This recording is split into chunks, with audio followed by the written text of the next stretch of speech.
गरीब अलल पंख अनुराग है, सुन मंडल रहे थीर। दास गरीब उधारिया, सतगुरु मिले कबीर। जगत गुरु तत्वदर्शी संत रामपाल जी महाराज जी के सानिध्य में संत गरीब दास जी महाराज के बोध दिवस के उपलक्ष्य में 2 मार्च से 4 मार्च 2023 तक महासत्संग समागम और विशाल भंडारे का आयोजन किया जा रहा है। इस भव्य कार्यक्रम का सीधा प्रसारण 4 मार्च 2023 को सुबह 9:15 बजे से साधना टीवी पर और सुबह 9:30 बजे से पॉपकॉर्न टीवी पर होगा। इस विशेष कार्यक्रम का सीधा प्रसारण आप हमारे सोशल मीडिया प्लेटफॉर्म्स पर भी देख सकते हैं, जो निम्न हैं।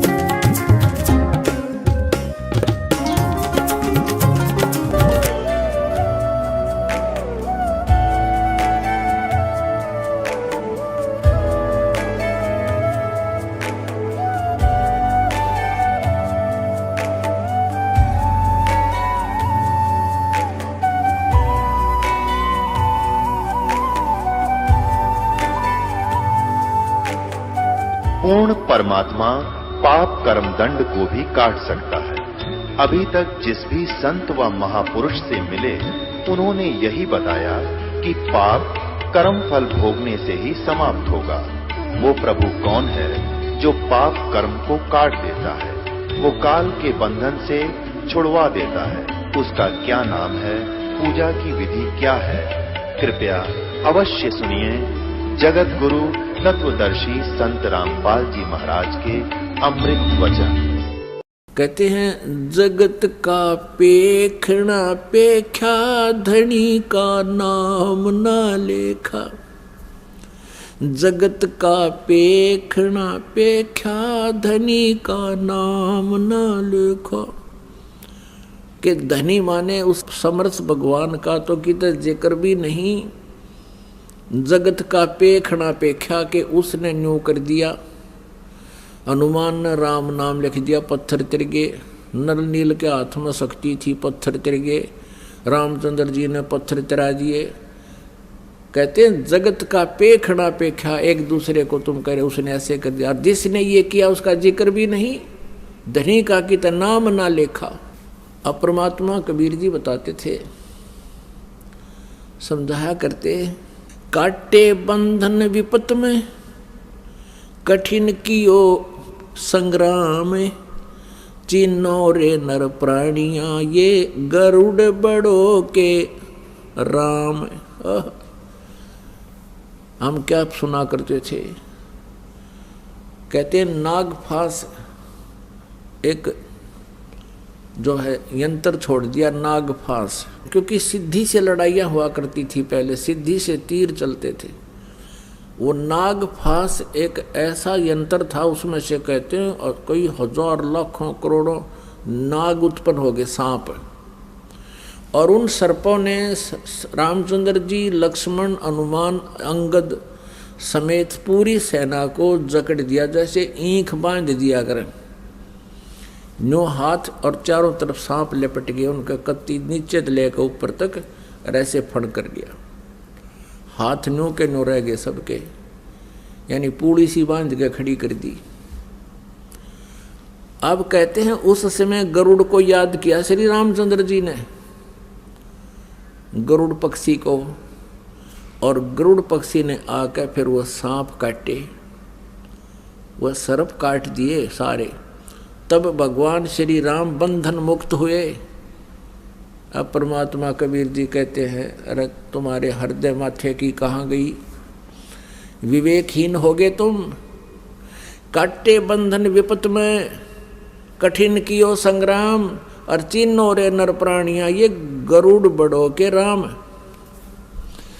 अब तुम्हारे राम को भी जिसने बंधन मुक्त किया, जिसकी बंध छुड़वाई, तो गरुड़ बड़ा हुआ कि तुम्हारा यू राम बड़ा हुआ।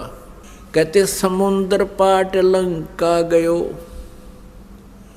सीता को भरतार। अगस्त ऋषि ने ये सातों पी लिए, इनमें कौन करतार।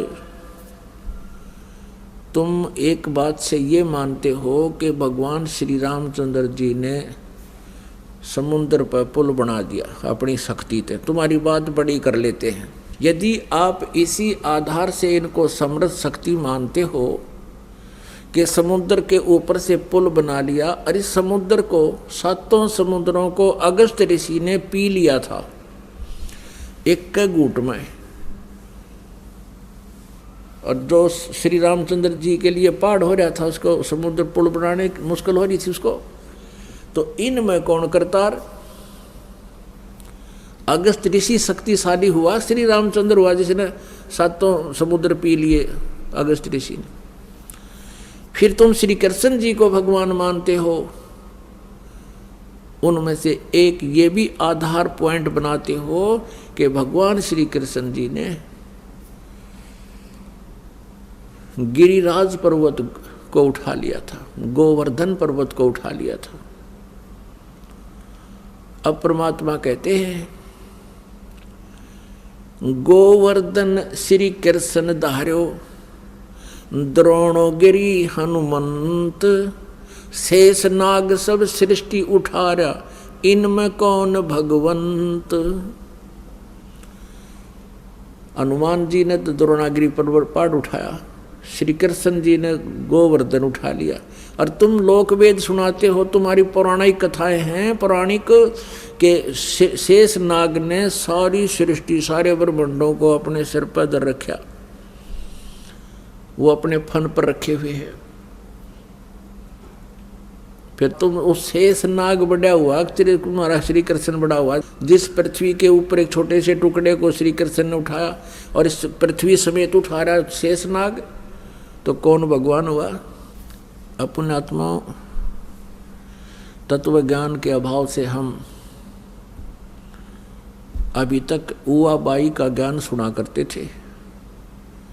इन ऋषि महर्षियों को, मंडलेश्वरों को और इन ब्रह्मा विष्णु महेश को अध्यात्म ज्ञान का बिल्कुल भी पता नहीं। पुण्यात्मा, ये शब्द आज से 600 वर्ष पहले परमात्मा कबीर जी ने कहा था कि माला घाल हुए हैं मुक्ता, ये सटदल उआ बाई बकदा।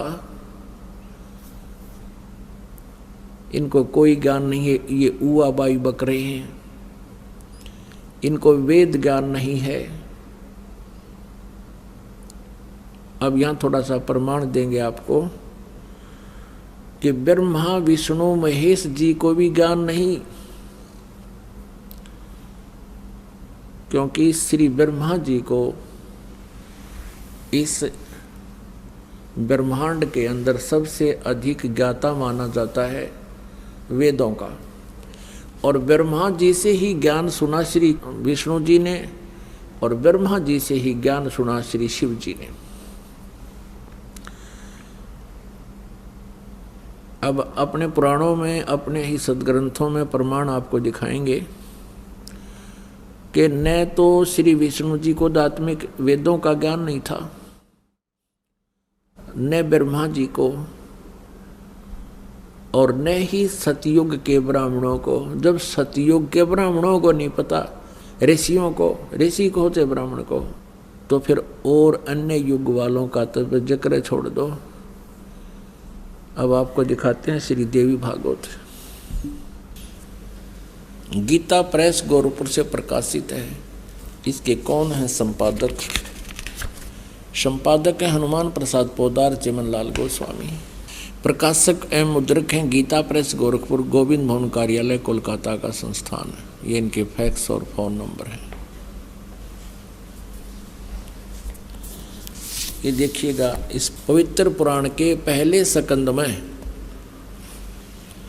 श्रीमद् देवी भागवत पृष्ठ नंबर 28 पर नारद जी और व्यास जी की गोष्ठी हो रही है। Vyas ji is the writer of 18 Purana and ये चारों वेदों का, गीता जी का और इन 18 पुराणों का, श्री सुधा सागर का ये व्यास जी राइटर है, लेखक है। और ये नारद जी से वार्ता कर रहा है। नारद जी ने कहा, महाभाग व्यास जी, तुम इस विषय में जो पूछ रहे हो ठीक यही प्रश्न मेरे पिताजी ने भगवान श्री हरि से किया था। नारद जी के पिताजी हैं ब्रह्मा जी, देवादि देव भगवान जगत के स्वामी हैं, लक्ष्मी जी उनकी सेवा में उपस्थित रहती हैं, दिव्य कौस्तुभमणि उनकी शोभा बढ़ाती है। वे शंख चक्र गदा लिए रहते हैं, पीताम्बर धारण करते हैं, 4 भुजाएं हैं, यानी पूरी डेफिनेशन बता दी विष्णु जी हैं। वे चराचर जगत के आश्रयदाता हैं, जगत गुरु एवं देवताओं के भी देवता हैं। ऐसे जगत प्रभु भगवान श्री हरि महान तप कर रहे थे, विष्णु जी तपस्या कर रहे थे, उनकी समाधि लगी थी। यह देखकर मेरे पिता ब्रह्मा जी को बड़ा आश्चर्य हुआ।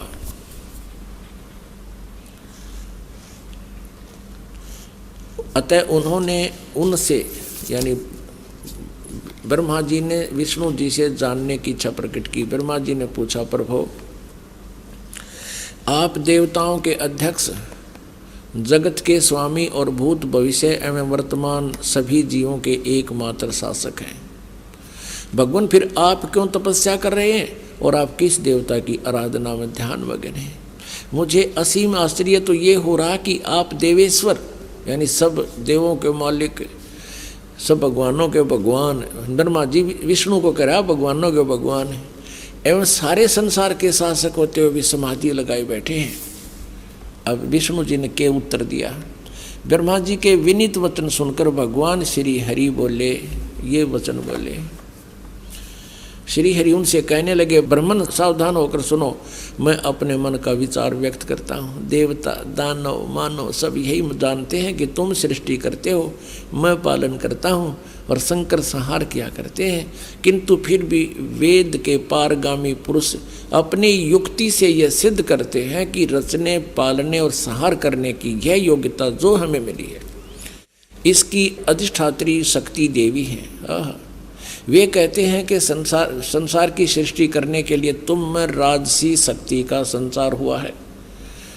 इसी ये भी सिद्ध हो रहा कि रजगुण ब्रह्मा, सतगुण विष्णु, तमगुण शिव जी हैं। मुझे सात्विक शक्ति मिली है और रुद्र में तामसी शक्ति का आविर्भाव हुआ है। सुवर्त प्रत्यक्ष और परोक्ष दोनों उदाहरण मैं तुम्हारे सामने रखता हूँ, सुनो। यह निश्चित बात है कि उस शक्ति के अधीन होकर ही मैं यानी विष्णु शेष नाग की सैया पर सोता हूँ। सृष्टि करने का अवसर आते ही जाग जाता हूँ। मैं सदा तप करने में लगा रहता हूँ और उस शक्ति के शासन से मैं कभी मुक्त नहीं रह सकता। कभी अवसर मिला तो लक्ष्मी के साथ सुखपूर्वक समय बिताने का सौभाग्य प्राप्त होता है। मैं कभी तो दानों के साथ युद्ध करता हूँ। अखिल जगत को यानी सारे जगत को भय पहुँचाने वाले दैत्यों के विकराल शरीरों को शांत करना मेरा परम कर्तव्य हो जाता है। ये भी सिद्ध हो रहा है, परमात्मा कहते कबीर जी, तन दर सुखिया कोई ना देखा, जो देखा सो दुखिया हो। और ब्रह्मा विष्णु महेश्वर दुखिया जिन ये राह चलाई हो। ये कहता मैं सदा तप करने में लगा रहता हूँ और शक्ति के शासन से कभी मुक्त नहीं रह सकता। कभी अवसर मिला तो लक्ष्मी के साथ थोड़ा सा सुखपूर्वक समय व्यतीत करता हूँ और फिर राक्षसों के साथ लट्ठम लट्ठा रहता हूँ, दानों के साथ युद्ध करता रहता हूँ। इनको सुख नाम की चीज़ नहीं, आपस स्वीकार कर रहे हैं भगवान। और अब देखो विष्णु जी कह रहे हैं मुझे सब प्रकार से शक्ति के अधीन होकर रहना पड़ता है, मैं पराधीन हूँ। और उन्हीं भगवती यानी दुर्गा शक्ति को का मैं निरंतर ध्यान किया करता हूँ, उसी की पूजा करता हूँ।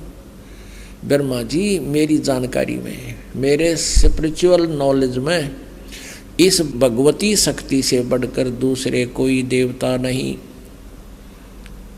अब आ लिया अंत विष्णु जी के आध्यात्मिक ज्ञान का। नो कह दुर्गा तो ऊपर कोई भगवान को ना, जितनी मन जानकारी है।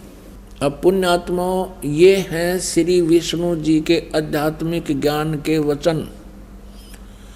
कहते हैं कि मेरी जानकारी में, मेरे आध्यात्मिक ज्ञान में, जितना मुझे ज्ञान है मेरी जानकारी में,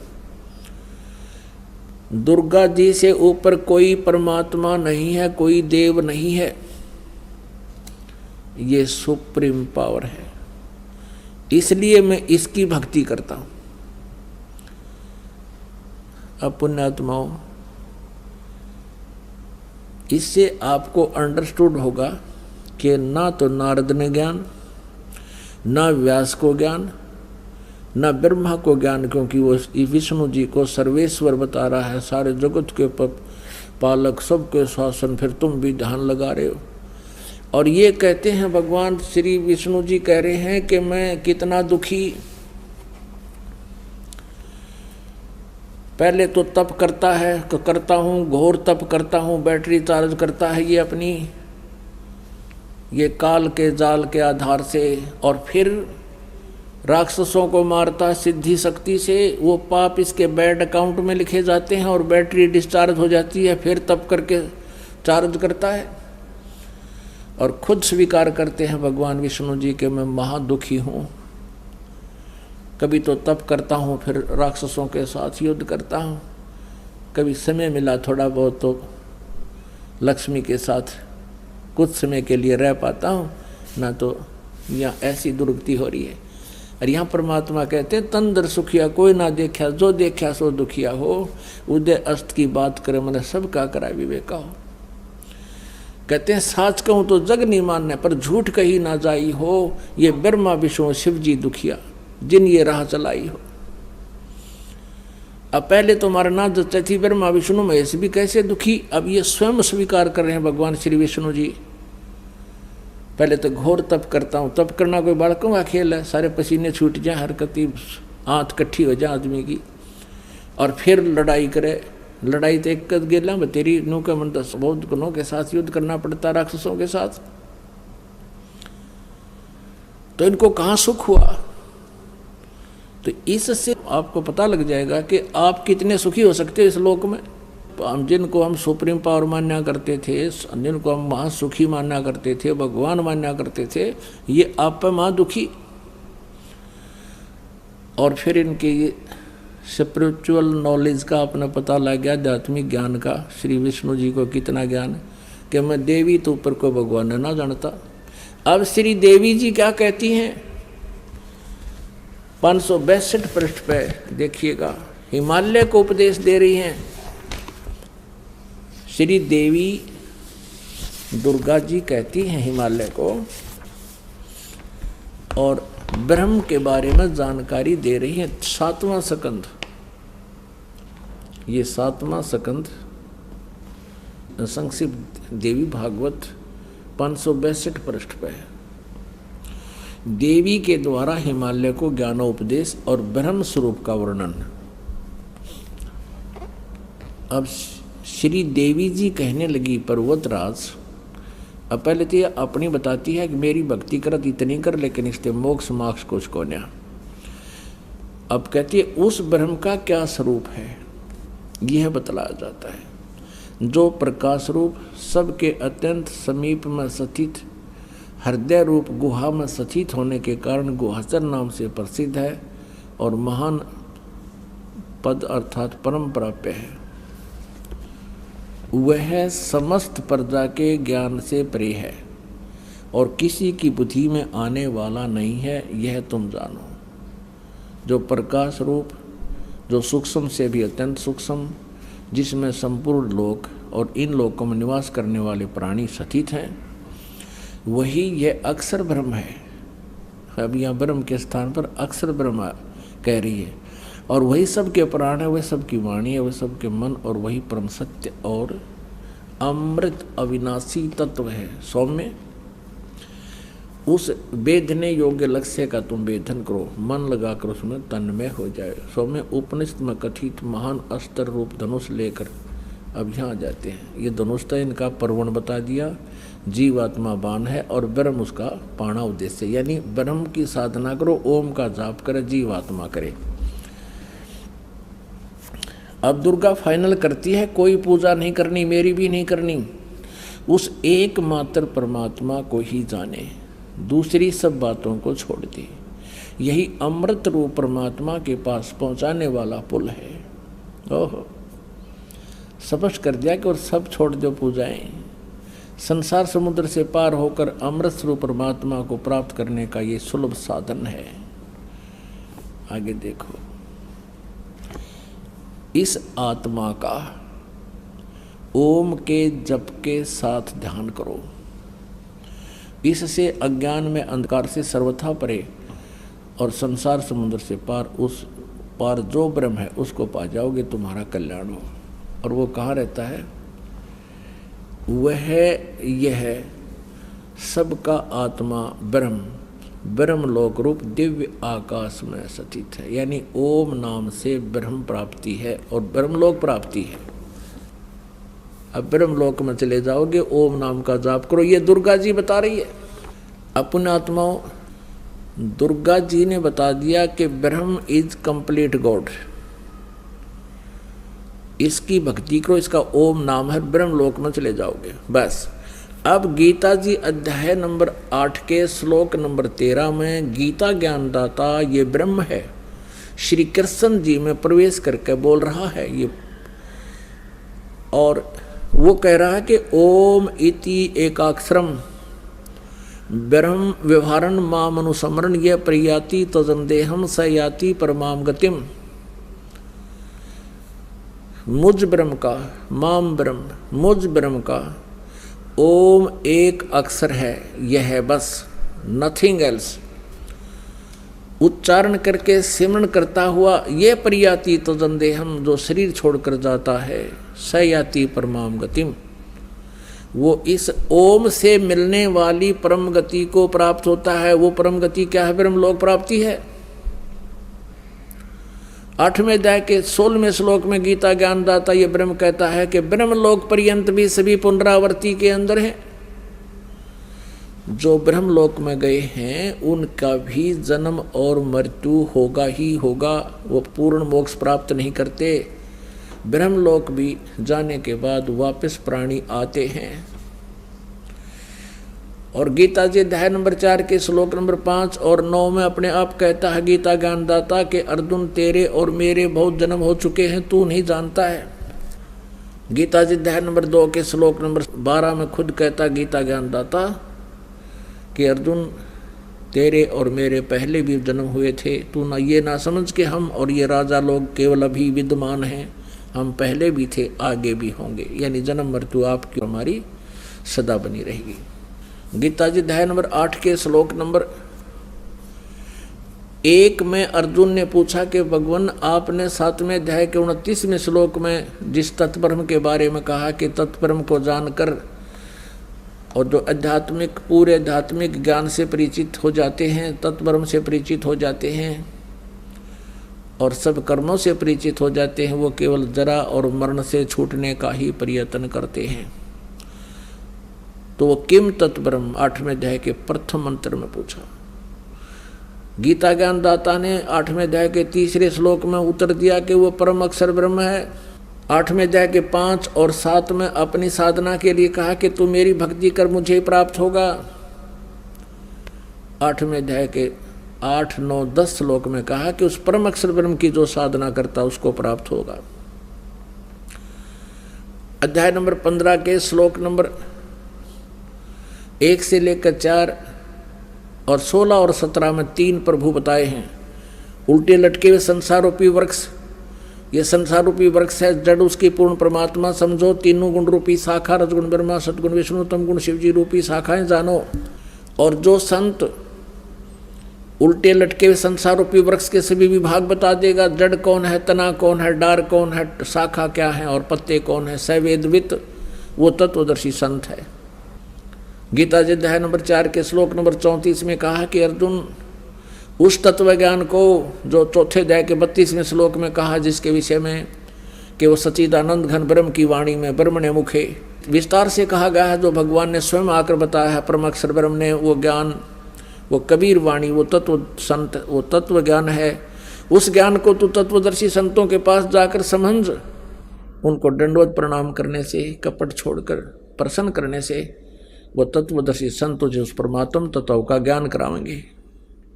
तो यह पहचान बताई है 15वें अध्याय के प्रथम मंत्र में कि वो कैसा होगा। तत्वदर्शी संत के सभी विभागों को, इस संसार रूपी वृक्ष के सभी पार्ट्स को बता देगा, सवेदवित। तो परमेश्वर स्वयं आते हैं, अपने ज्ञान का आप ही जानकारी देते हैं। अक्षर पुरुष एक पेड़ है, निरंजन वा की डार, तीनों देवा शाखा हैं, ये पात रूप संसार। अक्षर पुरुष ये तना समझो वृक्ष का, और सरपुरुष ये गीता ज्ञानदाता है, सरपुरुष तो श्री कृष्ण में प्रवेश करके बोल रहा है। ये एक मोटी डार समझो, तनास के बाद तुरंत जो मोटी डार होती है, फिर उसके 3 शाखाएं हों, उसमें तीनों गुण रूपी शाखा है, रजगुण ब्रह्मा, सदगुण विष्णु, तमगुण शिव जी। ये तीनों देवा शाखा है और पात रूप संसार। ये परमेश्वर ने, कबीर देव जी ने स्वयं ही आकर के तत्वदर्शी संत की भूमिका की थी। उन्होंने अपने सच्चिदानंद घन ब्रह्म की वाणी में, कबीर वाणी में, ये ज्ञान पहले ही लिखा हुआ है। 15वें अध्याय के 16 और 17 में 3 प्रभु बताए हैं, एक सरपुरुष, एक अक्षर पुरुष। सरपुरुष और अक्षर पुरुष जितने इनके अंतर्गत जितने प्राणी हैं वो भी नाशवान हैं, और ये दोनों भगवान भी नाशवान हैं। जीवात्मा किसी की नहीं मरती। फिर 17वें श्लोक में तुरंत कहा 15वें अध्याय के कि उत्तम पुरुष है तू अन्य परमात्मा इति उदाहरते। यह लोक धर्म अवश्य विभर्ति अवैश्वर है। उत्तम पुरुष, श्रेष्ठ परमात्मा, वास्तविक भगवान तो कोई और है, इन दोनों से अन्य है, सरपुरुष और अक्षर पुरुष से, और जिसे परमात्मा कहा जाता है। और वही तीनों लोकों में प्रवेश करके सबका धारण पोषण करता है। जैसे पूरे पेड़ को जड़ से खुराक मिलती है, आहार मिलता है, तो पूर्ण परमात्मा, परम अक्षर ब्रह्म, ये सभी का पालन करता है। जिसकी जैसी भी भक्ति शक्ति होती है वही सबको प्रदान करता है उसके कर्मानुसार। 8वें अध्याय के 8, 9, 10 श्लोक में गीता ज्ञानदाता कहता है कि उस परम अक्षर ब्रह्म की जो साधना करता है उसी को प्राप्त होता है। 17वें अध्याय के 23वें श्लोक में कहा है, इन तीनों भगवानों के मंत्र बताए हैं, सरपुरुष और अक्षर पुरुष और परम अक्षर पुरुष के। ओम तत्सत इति निर्देश है ब्रह्मणे त्रिवेद समर्थ है। ब्रह्मणे माने सच्चिदानंद घन ब्रह्म की साधना के, उसकी प्राप्ति के, ये 3 मंत्र का जाप का निर्देश है। निर्देश माने फाइनल ऑर्डर, नथिंग एल्स। आदेश भी और निर्देश भी कि यही करना है, नथिंग एल्स। ओम तो सरपुरुष ब्रह्म का है मंत्र, सर ब्रह्म का है, और तत् और सत्य ये सांकेतिक है, ये दास बताएगा। इस विश्व में इस दास के अतिरिक्त कोई नहीं है। इन कोड वर्डों को जानने वाला है। ये तत् शब्द सांकेतिक है, ये अक्षर पुरुष का है, और सत्य भी सांकेतिक है, ये परम अक्षर पुरुष का है।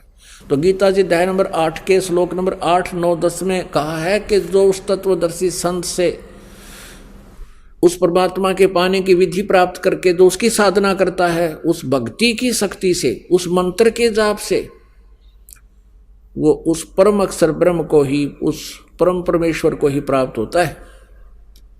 गीता जी अध्याय नंबर 15 के श्लोक नंबर 1 से 4 में कहा है कि जब तत्वदर्शी संत मिल जाता है, उसके पश्चात इस उलझे हुए अज्ञान की गुत्थी को उस तत्व ज्ञान रूपी शस्त्र से काट कर उसके पश्चात उस परमेश्वर के परम पद की खोज करनी चाहिए, जहाँ जाने के पश्चात साधक फिर लौटकर संसार में कभी नहीं आते। और जिस परमेश्वर ने इस पूरे ब्रह्मांडों की रचना की है, अर्थात संसार रूपी वृक्ष की प्रवृत्ति जिससे विस्तार को प्राप्त हुई है, यानी जिसने सब ब्रह्मांडों की रचना की है, और केवल उसी की भक्ति करनी चाहिए, अन्य की नहीं। गीता ज्ञानदाता स्वयं कह रहा है, ये ब्रह्म बोल रहा है। अपनात्मा परमेश्वर कबीर जी कहा करते थे, गुरु बिन काहु न पाया ज्ञान, जो थो था भूस छड़े मूड किसान। यानी अच्छा किसान होगा वो थोथे भूस ने थोड़ा छड़ेगा, को मूर्ख कुटेगा थोथे भूस को, तो मूर्ख कुटेगा नो सोचे इसमें मैं कुछ कणक निकाल लूंगा, बुद्धिमान नहीं करेगा ऐसे। तो कहते हैं गुरु बिन काहु न पाया ज्ञाना, जो थोथा भूस छड़े मूड किसाना। गुरु बिन वेद पढ़े जो प्राणी, समझे न सार रहे अज्ञानी। ओए होए, गुरु बिन वेद पढ़े जो प्राणी, और समझे नहीं सार रहे अज्ञानी। ये ब्रह्मा, विष्णु, महेश और दुर्गा और सतयुग के ब्राह्मण इनको वो तत्वदर्शी संत नहीं मिले जिस कारण से ये तत्व ज्ञानहीन अज्ञानी रहे। आपने दुर्गा का ज्ञान देख लिया कि ब्रह्म से ऊपर कोई शक्ति नहीं, ब्रह्म कहता है कि परम अक्षर ब्रह्म है, उसकी शरण में जाओ। गीता जी अध्याय नंबर 18 के श्लोक नंबर 62 में कहा है कि तू सर्वभाव से उस परम अक्षर ब्रह्म की, उस परमेश्वर की शरण में जा जिसकी कृपा से तू परम शांति को और सनातन परम धाम को प्राप्त होगा। अब पुण्यात्माओं, गीता जी अध्याय नंबर 18 के श्लोक नंबर 62 के विषय में किसी से प्रश्न किया जाता है ऋषि महर्षि आचार्यों से कि भगवान गीता ज्ञानदाता अपने से अन्य किस परमेश्वर की शरण में जाने को कह रहा है, जहां जाने के बाद परम शांति होगी, सनातन परम धाम को प्राप्त होगा। ये तत्व ज्ञानहीन अज्ञानी कहते हैं। और किसके बारे में कहता हो? वो तो अपने बारे में ही कह रहे हैं। फिर मेरी शरण में आ जा, 18वें अध्याय के 66वें श्लोक को भी इन्होंने अनर्थ कर रखा है। व्रज माने जाना होता, उसका अर्थ आना कर रखा है, तत्व ज्ञानहीनता के कारण। अब श्री कृष्ण की शरण में अर्जुन और पहले थे, युद्ध की तैयारी होगी, और श्री कृष्ण जी की शरण में थे पहले भी, फिर वनवास में गए क्योंकि ये उनके गुरु थे। श्री कृष्ण जी पांडवों के आध्यात्मिक गुरु थे, और श्री कृष्ण के शरण में रहते रहते इनकी वो दुर्गति हुई, पूरा जो है हिमालय में चाकर गले ये। तो कहने का भाव ये है कि श्री कृष्ण जी की शरण में शांति नहीं हो सकती, क्योंकि भगवान श्री कृष्ण जी ने भी शांति नाम की कोई चीज नहीं जानी। जैसे विष्णु रूप में श्री कृष्ण कहो चाहे विष्णु जी, ये आप पे कह रहे हैं कि मैं कभी तो तप करता हूं, फिर युद्ध करता हूं, राक्षसों को मारता हूं, मुझे चैन नहीं। तो पुण्यात्माओं, इसलिए गीता ज्ञानदाता ये ब्रह्म है, श्री कृष्ण नहीं बोल रहा गीता। श्री कृष्ण जी में प्रवेश करके श्री कृष्ण जी का शरीर प्रयोग किया था इस काल ने बोलने के लिए। इसलिए गीता जी अध्याय नंबर 4 के श्लोक नंबर 9 में ये कहता है, मेरे जन्म और कर्म अलौकिक हैं। मैं ऐसे कर्म करता हूं जैसे एक बार राक्षसों का युद्ध हुआ, देवता हार गए, देवताओं ने प्रार्थना की विष्णु जी की, विष्णु रूप में एक प्रकट हो गया ये काल, और उनको आशीर्वाद दे दिया कि तुम पुरुकुश को लड़ने के लिए तैयार करो राजा को, मैं उसमें प्रवेश करके और सब राक्षसों को मार दूंगा। ऐसा ही किया। ऐसे पुरंजय के शरीर में प्रवेश करके इसने उन गंधर्वों का नाश कर दिया, भूत की तरह उसमें प्रवेश कर गया और उनको मार डाला। ऐसे श्री कृष्ण जी में प्रवेश करके इसने महाभारत करवा दिया और गीता जी का ज्ञान बोल दिया। गीता जी के ज्ञान में 2 तरह का ज्ञान है, एक तो वेदों वाला ज्ञान है जो सही है, और एक ज्ञान इसने अपना मत प्रयोग किया है, प्रवेश किया है। जो इसका मत ये जी वेदों से मिलता है तो सही है, अन्यथा वो तो युद्ध कराने के लिए अटकलबाजी ही थी। अब पुण्यात्माओं, ये तो आपके सामने निष्कर्ष हो गया कि न तो ब्रह्मा जी को ज्ञान, ना नारद जी को ज्ञान, ना व्यास जी को ज्ञान, ना विष्णु जी को ज्ञान, और ना देवी को ज्ञान कंप्लीट, और ना ब्रह्म को ज्ञान। वो कहता है कि मैं नहीं जानता उस परमात्मा, पूर्ण परमात्मा के विषय में भक्ति विधि, वो तत्वदर्शी संतों से जाकर पूछो। अब सतयुग के ऋषियों को कैसा ज्ञान था वो दिखाते हैं। सतयुग के ब्राह्मणों को कितना ज्ञान था ये देखना। 6वां स्कंध पृष्ठ 414। जन्मेजय ने पूछा, महाभाग किस युग में कैसा धर्म का स्वरूप है? इस संपूर्ण विषय को विशेष रूप से बताने की कृपा कीजिए। व्यास जी बोले, राजन, यह निश्चय है कि सतयुग में ब्राह्मण वेद के पूर्ण विद्वान थे और उनके द्वारा निरंतर भगवती जगदम्बा की आराधना होती थी। भगवती का दर्शन करने के लिए उनका मन सदा ललायित रहता था। उनका वेद के पूर्ण विद्वान थे और दुर्गा की पूजा करते थे। अब दिखाते हैं दुर्गा क्या कहती है, और कहते हैं प्रत्येक गांव में शक्ति का यानी दुर्गा का मंदिर उद्घाटन हो। इस विषय की उनके मन में बड़ी उत्सुकता थी। अब इन अज्ञानियों ने ही ये मंदिरा के लठ कटवा रखे हैं सतयुग ते प्रयत्नशील हैं ये डले डुआन के। अब ये तो कह रहा है कि सतयुग के ब्राह्मण वेद के पूर्ण विद्वान थे और दुर्गा की पूजा करा करते। और देखिए कलयुग के ब्राह्मणों का कैसा उपमा दे रखी है इसी पे 414 पृष्ठ पे। कहते हैं धर्म की यही स्थिति त्रेता में भी रही, परंतु कुछ ह्रास हो गया था। सतयुग की जो स्थिति थी वह द्वापर में विशेष रूप से कम हो गई थी। राजन, उन प्राचीन युगों में जो राक्षस समझे जाते थे वे कलयुग में ब्राह्मण कहे जाते हैं। अब कलयुग के ब्राह्मणों की यह सुनाई दी कहानी सारी, क्योंकि अब के ब्राह्मण प्राय पाखंड करने में तत्पर रहते हैं, दूसरों को ठगना, झूठ बोलना और वैदिक धर्म कर्म से अलग रहना कलयुगी ब्राह्मणों का स्वाभाविक गुण बन गया। पुण्यात्माओं, आप जी को जो दास ने शब्द बोले थे सबसे पहले कि न तो श्री ब्रह्मा जी को ज्ञान, न विष्णु को, न शिव को, न दुर्गा जी को, न ही सतयुग के ब्राह्मणों को, यानी आज तक के किसी ऋषि महर्षि को वेद ज्ञान नहीं, इंक्लूडिंग ब्रह्मा विष्णु महेश, किसी देव को भी नहीं। तो वर्बली कहना था, बोला था तो किसी का गले उतरा नहीं हो, और अब ये प्रमाण दिखा दिया तो इसके सामने अग्रम मग्रम सारी खत्म हो जाती है। और अब भी कोई अगर मगर रखता है और नहीं मानता है, उसके लिए परमात्मा कहते हैं जान बूझ साची तजय और करे झूठ तने, वाक संगत है प्रभु सपने में भी ना दे। अब परमात्मा पाना किस विधि से हो? 3 मंत्र का जाप, नथिंग एल्स। यदि तुमने ब्रह्म की साधना करनी है तो ब्रह्म लोक चले जाओगे, ओम नाम, नथिंग एल्स, और कुछ नहीं। और ब्रह्मलोक में गए हुए प्राणी का भी जन्म मृत्यु कभी समाप्त नहीं होता। और पुण्यात्माओं, हम सभी को यह जन्म और मृत्यु का रोग लगा हुआ है, और जन्म और मृत्यु का रोग नहीं कटेगा तो हम परम शांति और सनातन परम धाम को प्राप्त नहीं हो सकते। उसके लिए परमात्मा कहते हैं जग सारा रोगिया रे, जिन सतगुरु वैद न जाण्या, जग सारा रोगिया रे, जग सारा रोगिया रे, जिन सतगुरु वैद न जाण्या,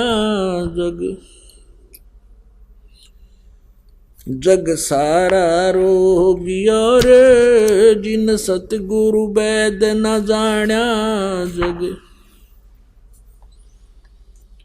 भाई जन्म मरण का रोग लगा है या तृष्णा बडरी खासी, जन्म मरण का रोग लगा है या तृष्णा बडरी खासी, आवागवन की डोर गले में या पड़ी काल की फांसी, जग सारा रोगिया रे, जिन सतगुरु वैद न जाण्या, जग सारा रोगिया रे, जग सारा रोगिया रे, जिन सतगुरु वैद न जाण्या, जग सारा रोगिया रे।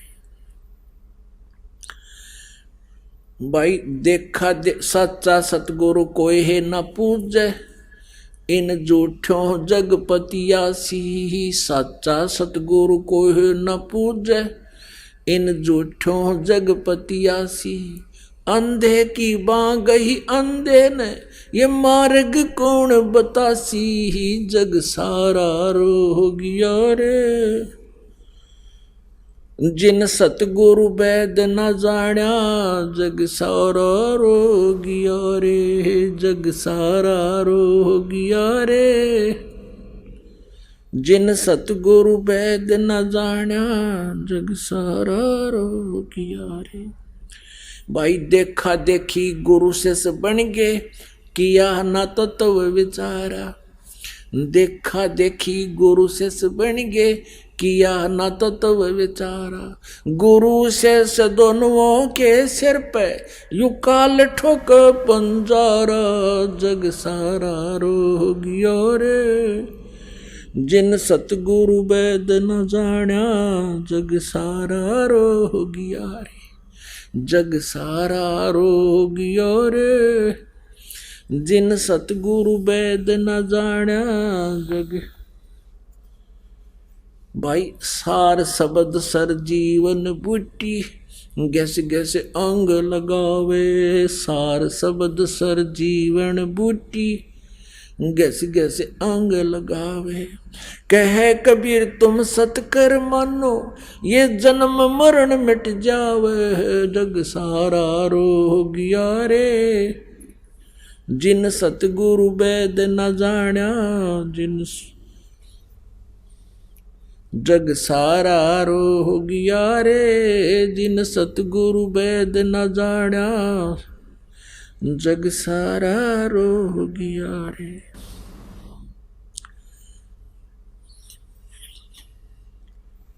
वो तत्व ज्ञान विस्तार से कहा गया है, उसको तत्व ज्ञान कहते हैं। उसमें कौन सी साधना ठीक है और कौन सी गलत है, ये विस्तार से बताई गई है।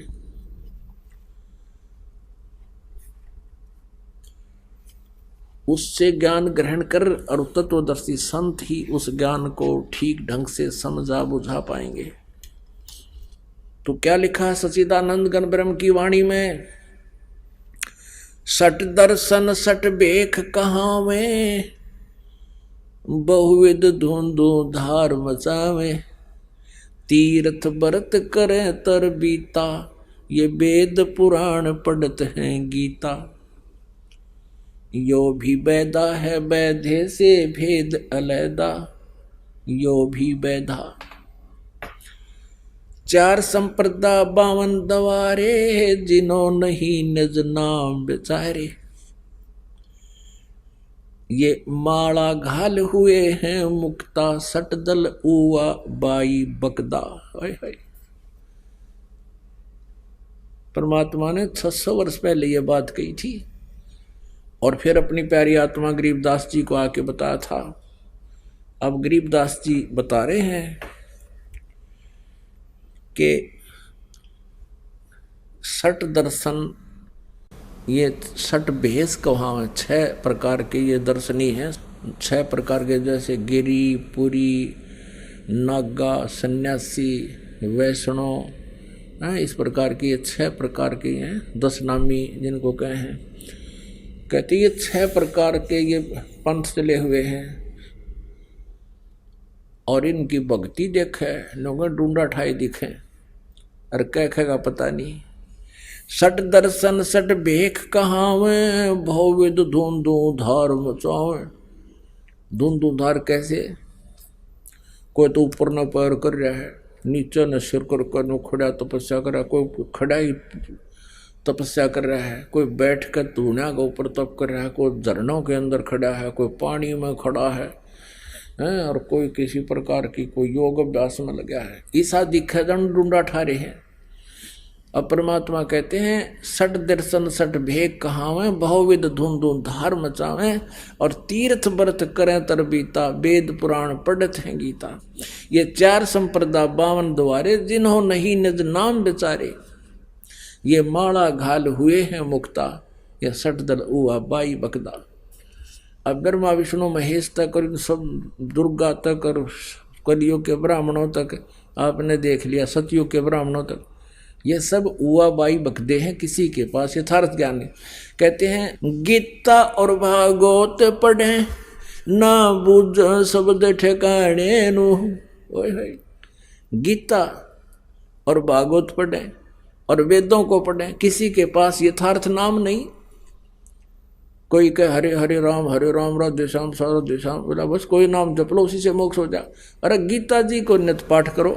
गीता जी का, श्रीमद् भगवत गीता एक विधान है प्रभु का, और उसके अनुसार साधना करने से उसकी प्राप्ति होगी। उसमें जो मार्गदर्शन किया है, पढ़ें गीता और मंत्र क्रम मनमुखी, तो कैसे उनका कल्याण होगा?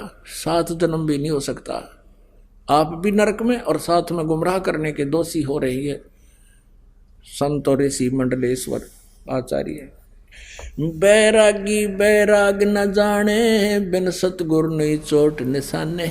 ओए होए, पुण्यात्मा, हमारे सदग्रंथ जो हैं ये बहुत ही गूढ़ रहस्य युक्त हैं, परंतु गुरु बिन काहू न पाया ज्ञाना, जो थोथा भू छड़े मूड किसाना।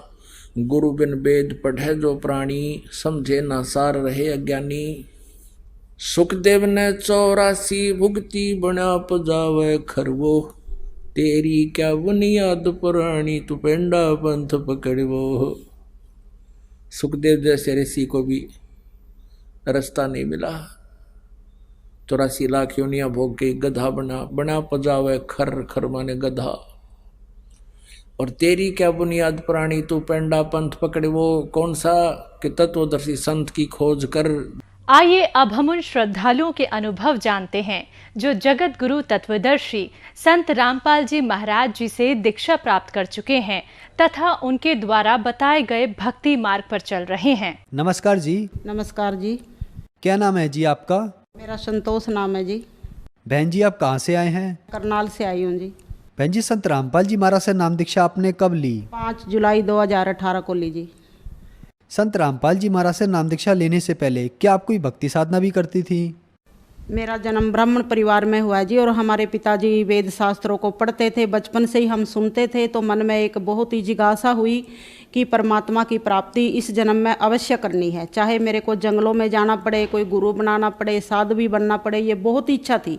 और हमारे पिताजी के पास पंडित लोग आया करते थे तो मैं उनसे बहुत ही क्वेश्चन किया करती थी कि आखिर सबसे बड़ा भगवान कौन है। और मैं जैसे जैसे प्रश्न करती थी लेकिन संतुष्टि नहीं होती थी, सब कुछ करती थी मैं जैसे सनातन धर्म या हिंदू धर्म में किया जाता है। और हमारा फिर यहाँ पिताजी शहर में एक मंदिर में रहते थे पुजारी के रूप में, तो वहाँ पर पास में एक ब्रांच थी ब्रह्मा कुमारी की, उस ज्ञान के संपर्क में आई। और सब देवी देवता वहाँ पर ये बताया जाता है कि ये जो देवी देवता हैं ये हम ही थे पिछले जन्मों में, और आज हम कर्मों के अनुसार ऐसे इंसान बने हैं, अभी पुरुषार्थ करने से फिर दोबारा से हम ऐसा ऊंचा पद पा सकते हैं। तो मन को बहुत अच्छा लगा और उसमें लंबे टाइम तक मैं जुड़ी रही। सन 86-87 में मैं उनके संपर्क में आई थी और उनके संपर्क में रहते हुए उसमें कई जगह पर परमात्मा का ये ज्ञान देने का भी अवसर मिला। ऐसे कई शहरों में परमात्मा ने जैसे मेरे को ही वहाँ पे निमित्त बनाया, जैसे कानपुर में, मथुरा, आगरा, अहमदाबाद, इधर उधर बहुत ही मतलब जगह पर मैं बड़ी बड़ी बहनजियों के साथ भी रही, काफ़ी वहाँ का अनुभव भी लिया। फिर भी कई क्वेश्चन होते थे तो उनसे बड़ी बड़ी बहनजियों से हम पूछा करते थे तो वो सब यही कहते थे कि बाबा ये अंत में बताएंगे, जब दुनिया का अंत टाइम होगा 2000 तक ये बताते थे कि दुनिया का विनाश हो जाएगा, तो भाई अंत में बाबा माउंट आबू में मुरली चलती थी एक बहन जी के द्वारा, कोई आत्मा उसमें आती थी तो वो बताते थे कि ये परमात्मा की आत्मा है। तो वहाँ पर वो बताया जाता था कि लास्ट टाइम पर परमात्मा खुद बताएंगे, अभी कई बातों के भगवान ने राज रखे हुए हैं कि भाई ये अभी नहीं खोले हैं इन बातों के राज और लास्ट में बताएंगे। तो मेरे को होता था कि लास्ट तक क्या पता हम रहे या ना रहे, शरीर का तो कोई भरोसा नहीं है, तो लास्ट तक कौन इंतजार करेगा। भाई जब ज्ञान परमात्मा ज्ञान का भंडार है, सागर है, तो उनके पास तो हर सवाल का आंसर होना चाहिए, उनको बताना चाहिए कि कहाँ पर क्या है, कैसे है, किस आत्मा का किसके साथ क्या संबंध संपर्क है, क्यों हम यहाँ इस संसार में आते हैं, कहाँ जाते हैं, कौन हमारा लेखा जोखा करते हैं। तो कुछ विस्तार से वहाँ पे जानकारी नहीं मिलती थी। तो ऐसे करते हुए ब्रह्मा कुमारी जी में रहते हुए ही फिर मैं आसाराम जी महाराज का भी उनसे भी मिली, हरिद्वार में गई एक बार। और फिर ये जो कबीर पंथी अभिलाष महाराज जी हैं, इन्होंने मेरे को बीजक भी दी थी, इनको भी एक बार इनका प्रोग्राम था हरिद्वार में, इनसे भी भेंट हुई। और ये धन धन सतगुरु जी सच्चा सौदा इनके यहाँ सिरसा में भी गई। तो इस प्रकार से आर्य समाजियों में, जैन धर्म में, मतलब मेरे को ये होता था कि कहीं पर जैसे पूर्ण सच्चाई का पता चल जाए, हर जगह उस परमात्मा की, जैसे ऐसे लगता था कि ब्रह्मा कुमारी जी में पूरी संतुष्टि नहीं होती थी, बल्कि मेरे को सब यही कहते थे भाई तेरा तो है ना बस भटकना ही है, तेरे अंदर में भटकती ही रहती है, इधर उधर घूमती रहती है। लेकिन मैं ऐसे सोचती थी कि दुनिया का कोई भी धर्म ऐसा ना रह जाए कि जिसकी मेरे को जानकारी ना हो, कहाँ पर क्या है भाई मैं उसको पूर्ण रूप से जानूँ, समझूँ और परमात्मा तक पहुँचूँ, ऐसे मेरे अंदर की भावनाएं थी। बहन जी आपने बताया कि आपने 30 साल तक ब्रह्मा कुमारी पंथ में प्रचार किया, फिर आप आसाराम जी के पास गए, गुरमीत राम रहीम सिंह जी के पास गए और आप कबीर पंथी अभिलाष दास जी के भी पास गए, तो फिर आप संत रामपाल जी महाराज की शरण में कैसे आई? जैसे हमारे घर में जी आपको बताया कि बहुत ज़्यादा ऐसा तनाव हो गया था, तो उस बात को लेकर के गुरुजी के अनुयायियों के जो इंटरव्यू होते थे वो मैं सुनती थी। संत रामपाल जी महाराज के अनुयायी जो सुनाते थे तो मेरे को वो बातें इतनी विश्वास नहीं होती थी। ऐसे लगता था कि जैसे ये सब अनपढ़ हैं या अंधश्रद्धा के वशीभूत होकर के ऐसा बोल रहे हैं या इनको कुछ लालच दे करके ऐसा बुलवाया जा रहा है। ऐसी ऐसी मेरे मन के अंदर भावनाएं आती थी। लेकिन उसमें कोई पढ़ा लिखा अच्छा मतलब ऐसे दिखता था हिसाब से, तो उस भाई बहन का मैं सुन लेती थी। और ऐसे करते करते उनका जब सुन करके मेरे को ऐसे वो भी चमत्कार की बातें सुनाते थे कि संत रामपाल जी से जुड़ने से हमारे यहाँ ऐसा चमत्कार हो गया, मेरी ये बीमारी ठीक होगी, हमारे साथ ऐसा हो गया। तो मेरे को लगा कि भगवान तो ऐसे सही सब कुछ कर सकता है, बदल सकता है, अभी हुआ होगा इनके साथ में ऐसा। तो मेरे अंदर भावना बहुत ज़्यादा बढ़ती चली गई। और हमारे घर में जैसे ये अचानक ऐसे कोई भूत प्रेत की बाधा आ गई, तो मैंने भी मन के अंदर ये परमात्मा से, संत रामपाल जी महाराज से यही प्रार्थना की कि हे गुरुजी, जब आप दुनिया के इतने कष्ट मिटा रहे हो, सबको इतनी आपके नाम लेने से, आपके ज्ञान सुनने से सुख आराम मिल रहा है, तो हम भी उसी दुनिया के अंदर हैं। हम आपसे ना धन माया कुछ नहीं मांगते, बस इस आत्मा को थोड़ा शांत कर दो, जो मेरी सहयोगी आत्मा है पति के रूप में, इसको थोड़ी शांति दे दो ताकि हम चैन से सांस ले सकें। ऐसी मैंने एक मन में संकल्प किया, परमात्मा से प्रार्थना लगाई। और 2-4 दिन के अंदर तो मैंने ऐसा चमत्कार देखा कि जो कभी मतलब सुनता भी नहीं था किसी की बातें, वो टीवी के आगे बैठ करके ज्ञान सुनने लगे गुरुजी का। और 1 हफ्ता सुनते सुनते उनके मन में कुछ ऐसी प्रेरणा होगी, गुरुजी संत रामपाल जी महाराज ने ऐसा कुछ उनका परिवर्तन कर दिया दिमाग का कि खुद ही बोलने लगे कि भी इन गुरुजी का कई नंबर लेकर के इनके आश्रम का पता लगाओ, और अगर इन गुरुजी को तुम गुरु बनाओगी या नाम लोगी तो मैं भी इनका नाम लेने को तैयार हूँ।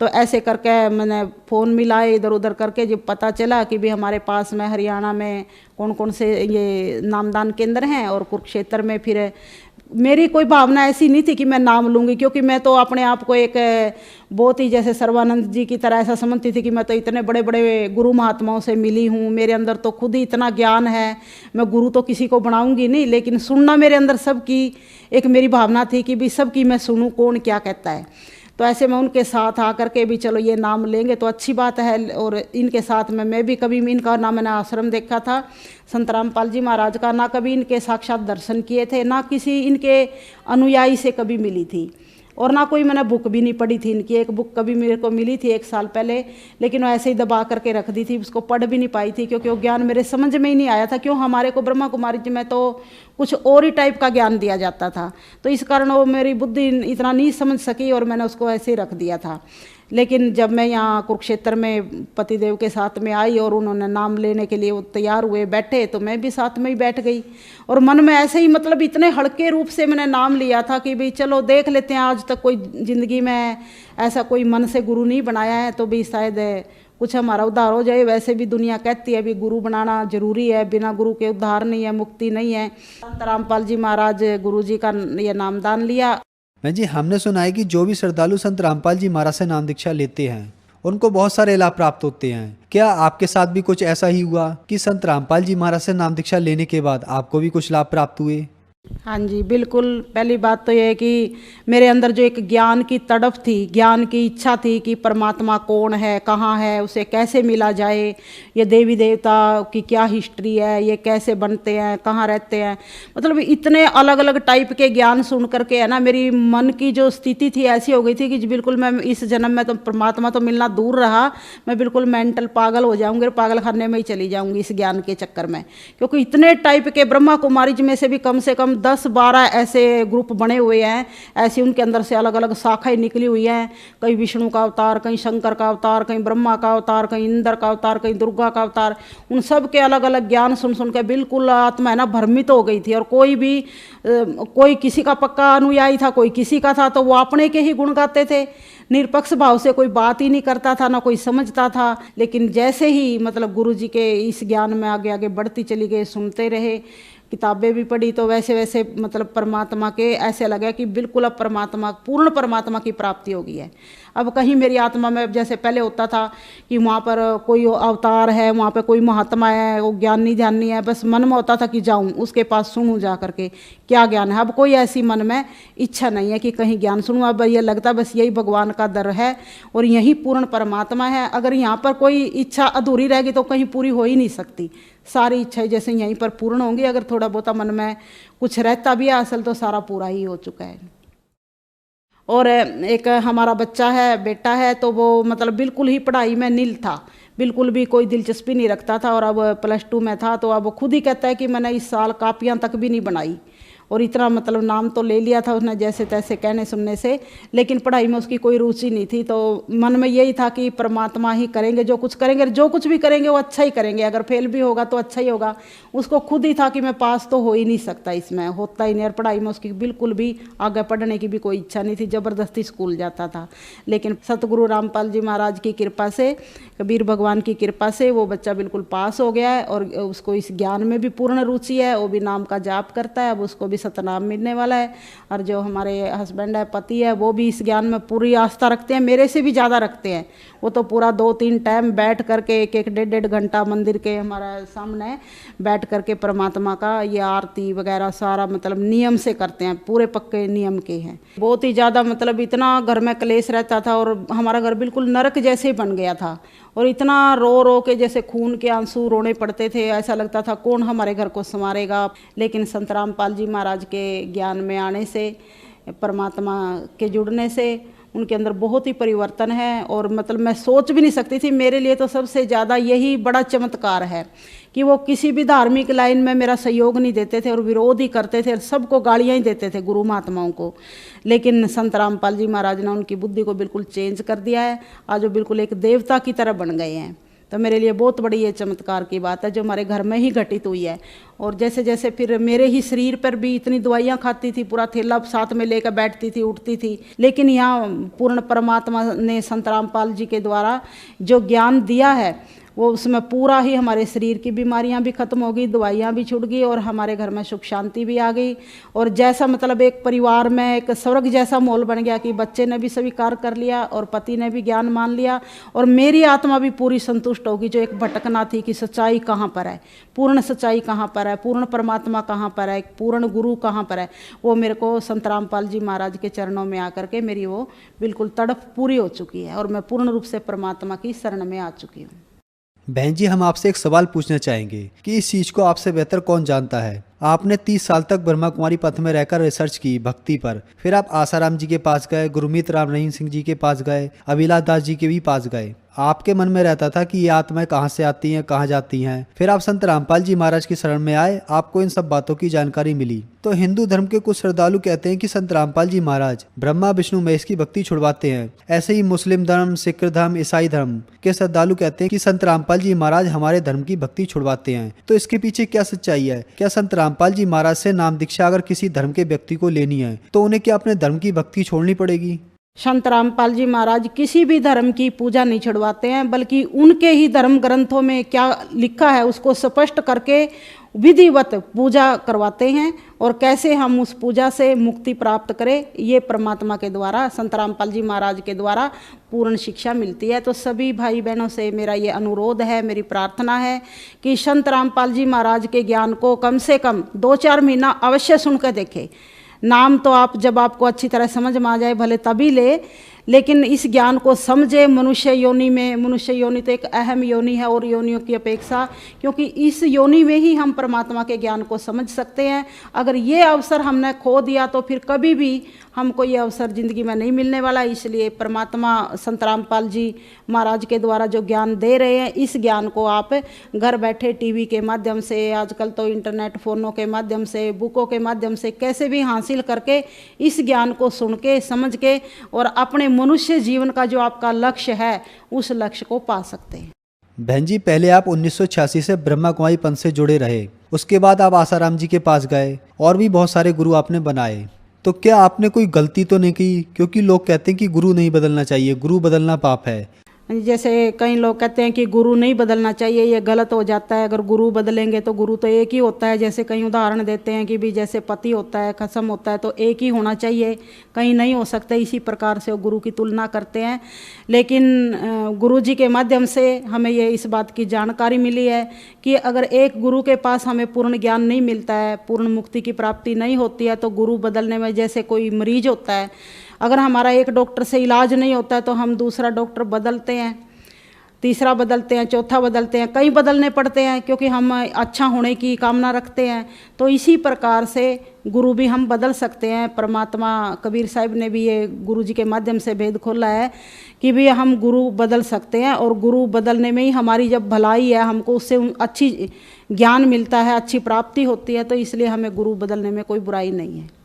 जो भी गुरु महात्माओं से, किसी से भी, आसाराम जी के अनुयायी हैं, धन धन सतगुरु के अनुयायी हैं, और ख़ास करके जिस ब्रह्मा कुमारी संस्था में मेरा इतना कीमती समय बीता है, उन सभी भाई बहनों के लिए मैं एक यही रिक्वेस्ट करती हूँ कि आप इस ज्ञान को, संत रामपाल जी महाराज के ज्ञान को हल्के में ना लेवें। इस ज्ञान को आप अवश्य समझें, सुने और अपने जीवन को सफल बनाएं। संत रामपाल जी महाराज के कई चैनलों पर सत्संग आते हैं। चैनलों के नीचे एक पट्टी चलती है जिस पर इनके नामदान या जो इनके भाई जो आगे आपको पता बता सकते हैं, उनसे संपर्क करके आप ना किसी भी, अब तो हर जिले में ये परमात्मा संत रामपाल जी महाराज के नामदान केंद्र खुले हुए हैं, तो आप नामदान केंद्र पर जा कर के परमात्मा की दीक्षा ले सकते हैं और इनसे जुड़ सकते हैं।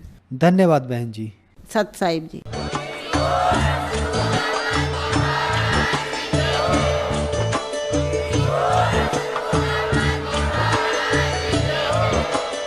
आप सुन रहे थे जगत गुरु तत्वदर्शी संत रामपाल जी महाराज जी के मंगल प्रवचन। अधिक जानकारी के लिए विजिट कीजिए हमारी वेबसाइट www.jagatgururampalji.org। संत रामपाल जी महाराज जी के शुभ आशीर्वाद से पूरे विश्व भर में 500 से भी ज्यादा नाम दीक्षा केंद्र हैं, जिन पर संत रामपाल जी महाराज जी द्वारा ऑनलाइन निशुल्क नाम दीक्षा दी जा रही है। अपने नजदीकी नाम दीक्षा केंद्र का पता करने के लिए संपर्क करें 8222880880।